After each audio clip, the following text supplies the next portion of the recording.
Olá, bom dia, graça e paz em nome de Jesus. Deus te abençoe, Deus abençoe a tua casa nesta sexta-feira, dia 12 de julho. Que a graça e a paz do Senhor se estenda sobre toda a tua família, em nome de Jesus Cristo. Quero te convidar a abrir tua Bíblia na segunda epístola de Paulo aos Tessalonicenses, o capítulo de número 2.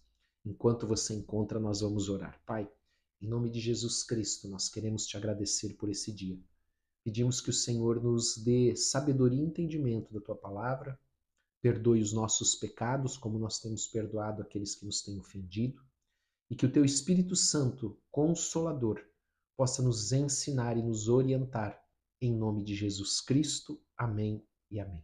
Amém? Então, ontem nós aprendemos algo muito importante, que as lutas, quando nós estamos no caminho do Senhor, eles revelam que nós estamos crescendo, porque elas são proporcionais ao nosso crescimento, não é? As lutas, as responsabilidades, elas são, assim como na vida, proporcionais à nossa maturidade, nosso crescimento, em nome de Jesus. E aqui no capítulo 2, nós vamos ver hoje, e a epígrafe do texto diz isso: a vinda do Senhor, a revelação da apostasia, o homem da iniquidade. Nós vamos ler esses 6 primeiros versículos desse capítulo, mas aqui tem muita informação para nós nesse dia. E nós vamos entender até um pouco daquele contexto que eu dei ontem da epístola, por que Paulo enviou essa carta. Amém?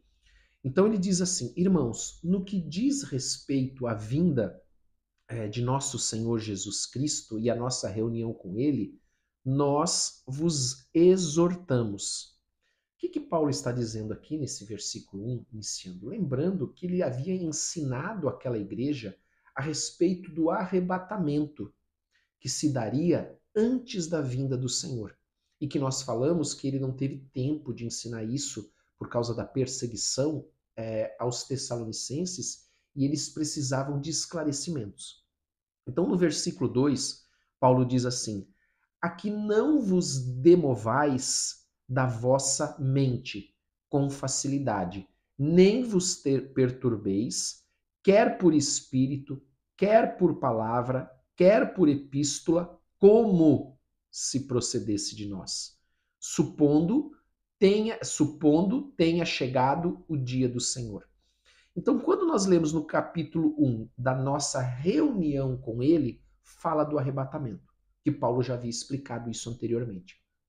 E agora ele está dizendo que a igreja, ontem eu falei sobre isso, né? Que a igreja havia recebido alguns ensinos que não eram de Paulo e não eram verdadeiros. Até eu expliquei a questão de por que Paulo ele coloca no final de algumas das suas epístolas, aqui vos estou saudando de próprio punho, né? Para comprovar que aquela carta era de Paulo, não era de outra pessoa, como se ele estivesse dizendo: olha, a letra aqui é minha, essa carta é minha mesmo. E nós vamos ver aqui nesse trecho, nesse versículo que nós lemos. Então, como a igreja recebeu aqueles falsos ensinos, ou ela estava recebendo essa carga de falsos ensinos, ela achou que já era o dia do Senhor. E como Paulo havia ensinado sobre o arrebatamento, eles acharam que perderam o arrebatamento, que eles foram deixados para trás, para perseguição, para a ira de Deus. Então eles estavam apavorados, eles estavam com medo, eles estavam até desolados por causa disso.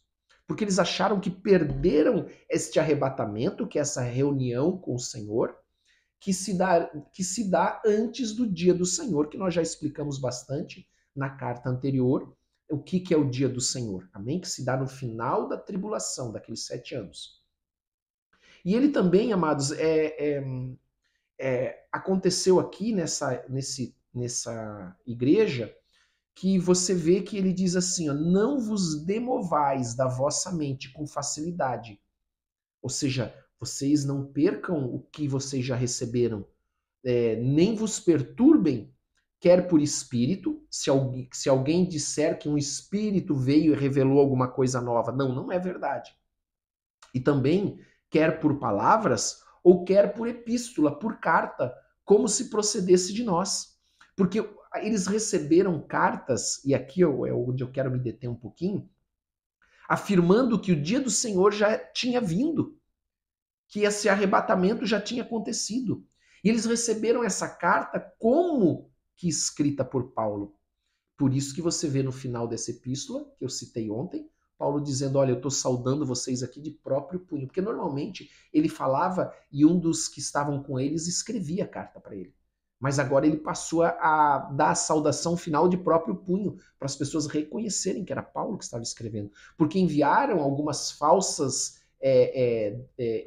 ensinos para aquela igreja, dizendo que o arrebatamento já passou, que já era o dia do Senhor, então que aquela igreja tinha sido deixada para trás. Amém?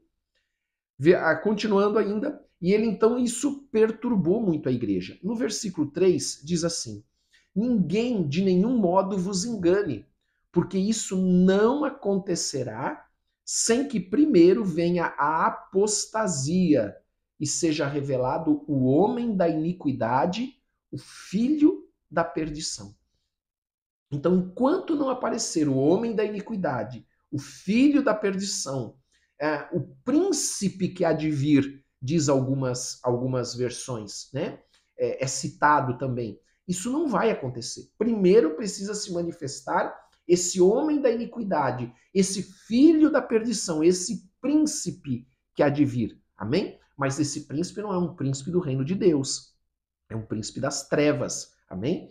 Enquanto isso não acontecer, não é o dia do Senhor. Não chegou ainda o dia do Senhor. Não chegou nem sequer o arrebatamento.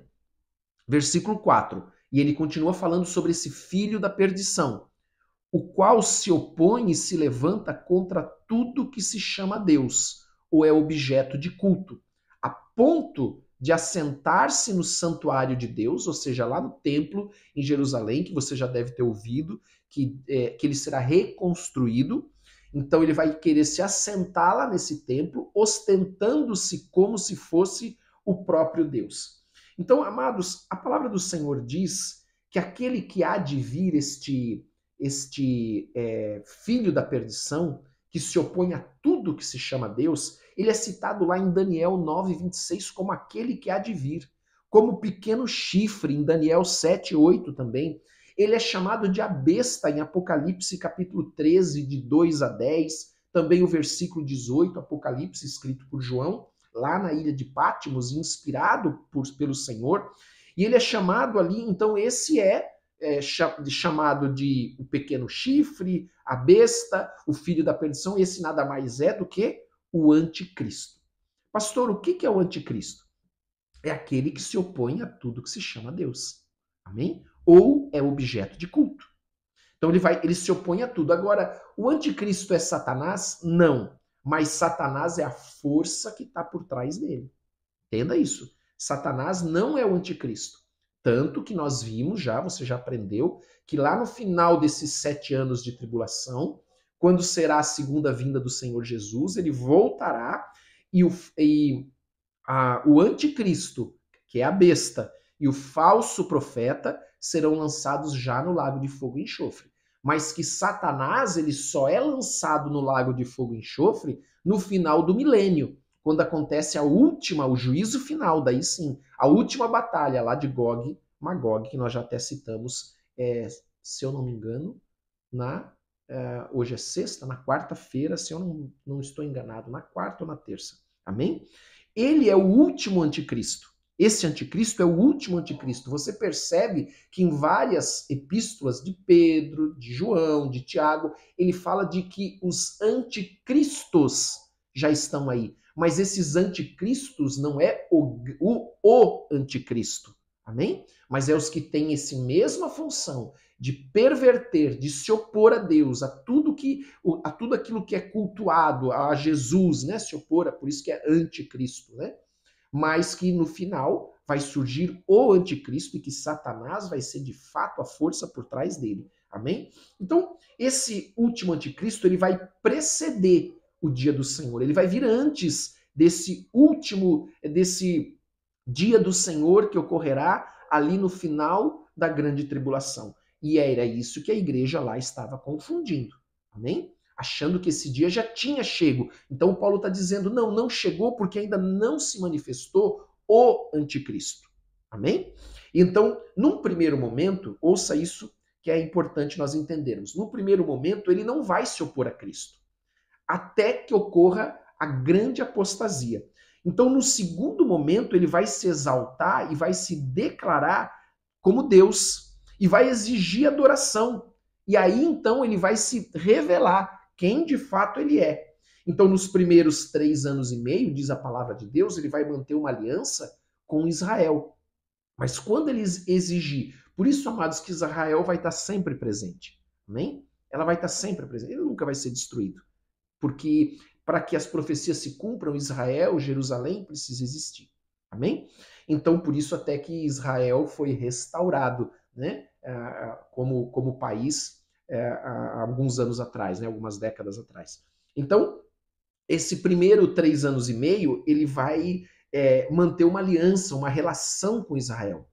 Mas quando ele exigir ser adorado e se assentar no templo, Israel não vai aceitar. E a partir dali vem a segunda parte desses 7 anos, os 3 anos e meio seguinte, aonde ele quebra a aliança e então começa esse período de grande perseguição, de uma perseguição terrível, até que termine esses 7 anos, quando então volta o Senhor Jesus. Mas essa segunda volta do Senhor Jesus, antes dessa segunda volta, nós temos em algum momento nesses 7 anos o arrebatamento, quando aqueles que morreram com Cristo voltarão com ele nos céus e nós, a igreja, aqueles que estiverem vivos em Cristo, nos encontraremos com ele nos ares, nas nuvens. Amém? Então nós não vamos passar por esse momento da segunda vinda de Cristo. Amém? Nós não podemos afirmar em que momento será o arrebatamento, no início dos 7 anos, no meio dos 7 anos ou no final dos 7 anos. Não podemos afirmar que não vamos passar por esse período completo de tribulação, como também não podemos afirmar que vamos passar. Amém? Alguns entendem que a igreja será já retirada no início desses 7 anos, outros no meio, outros no final. Mas há uma discussão, não há um consenso com relação a isso. Amém? O fato é que no final dos 7 anos vem a segunda vinda de Cristo. E que a dúvida dessa igreja, ela estava nesse ponto de eles terem perdido o arrebatamento, foram deixados para trás, então agora eles iriam participar desse tempo de ira e de juízo. Amém? Então é um momento onde eles estavam muito perturbados com tudo isso, mas Paulo diz, olha, não se manifestou ainda o anticristo, então calma, ainda não começou. Amém? Versículo 5. Não vos recordais de que ainda convosco eu costumava dizer-vos estas coisas? E agora, sabeis o que o detém, para que ele seja revelado somente em ocasião própria. Então, o versículo 5 e 6, nós vemos que o ensino de Paulo fala que esse falso ensino, que esses falsos mestres estavam enganando a igreja com relação ao dia do Senhor. E que foram até escritas cartas dizendo que essas cartas procediam de Paulo. Então, Paulo diz, olha, não foi revelado ainda, então não é o dia do Senhor ainda. Amém? Não se revelou ainda esse iníquo, esse filho da perdição, o anticristo, então não é dia do Senhor ainda. E o versículo 6 nós vemos que há algo que detém para que seja revelado. Ou seja, há aqui um ingrediente que é a soberania de Deus. E que a soberania de Deus é que vai permitir que isto aconteça em momento apropriado. Enquanto Deus não permitir, isso não vai acontecer. Satanás, nem o anticristo, nem ninguém vai conseguir antecipar este período, porque isso está determinado pelo Senhor e Ele que é soberano sobre tudo. Amém? Em nome de Jesus. Vamos orar em nome de Jesus Cristo, que Deus, espero que tenha ficado, né? Nós falamos de uma maneira rápida, simples, espero que tenha ficado claro para você. Às vezes, como é muita informação nova, você precisa rever, ouvir de novo, talvez até dar uma estudada para ir buscar essas informações, para entender mais, porque quando é muita informação nova, às vezes a gente acaba não conseguindo entender todos esses detalhes. Porém, o fato é que a igreja estava confusa por causa de falsas informações de que o dia do Senhor já havia chego. Mas Paulo diz, não chegou, porque o filho da perdição ainda não se manifestou. Amém? Vamos orar?